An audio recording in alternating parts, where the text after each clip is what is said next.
Welcome back. সকলকে স্বাগত জানাচ্ছি স্টোরি টেলার অনির্বাণ চ্যানেলের সম্পূর্ণ নতুন একটি গল্পে।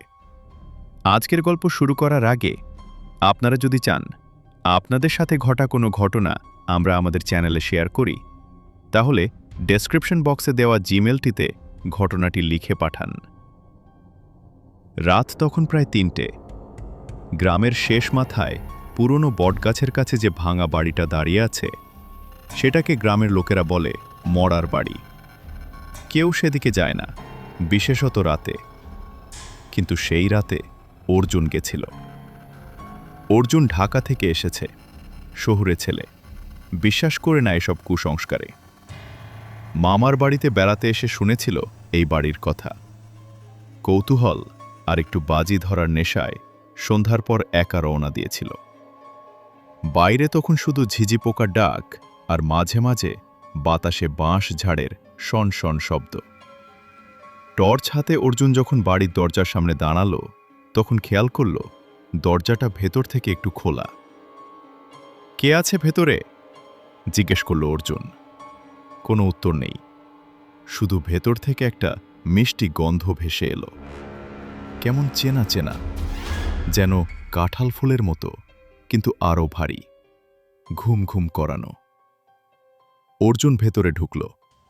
টর্চের আলোয় দেখল পুরনো ধুলো জমা মেঝে, ভাঙা চেয়ার, একটা মরিচা পড়া আয়না, আর একটা কোণে একটা চৌকি। আর সেই চৌকিতে বসে আছে একটি মেয়ে, বয়স বড়জোর ২০-২২, পরনে সাদা শাড়ি, মাথা নিচু করে বসে আছে, চুল এলিয়ে পড়েছে মুখের ওপর।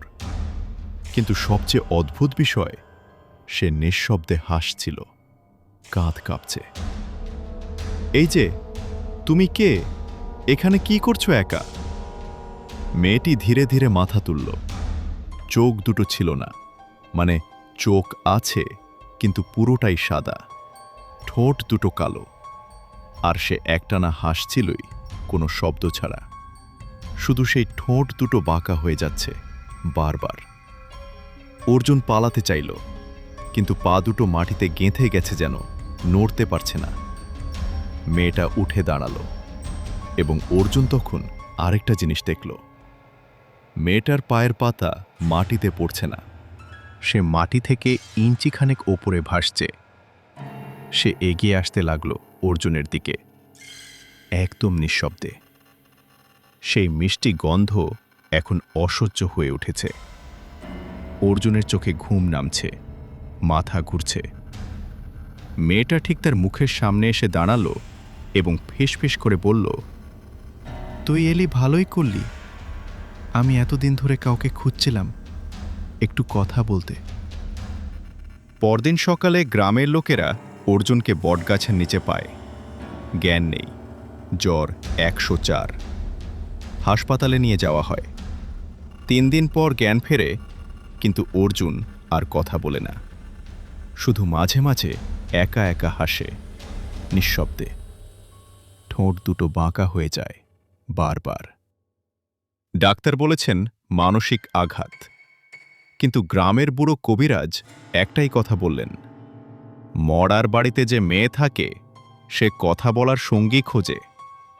যে একবার তার কথার উত্তর দেয় সে আর নিজের থাকে না, একটু একটু করে সেই হয়ে যায়।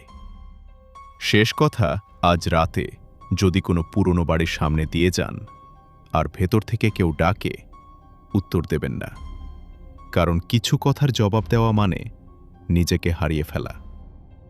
ভালো থাকবেন, সাবধানে থাকবেন, আর রাতের বেলা একা একা পুরনো বাড়িতে যাবেন না।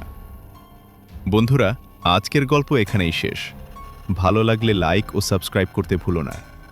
তোমার পরিচিত কোনো অদ্ভুত ঘটনা থাকলে কমেন্ট করো, হয়তো সেটাই হবে আমাদের পরের গল্প। পরের সপ্তাহে আবার আসছি রবিবার রাত ৯টার সময় আরও একটি নতুন গল্প নিয়ে। ভালো থেকো।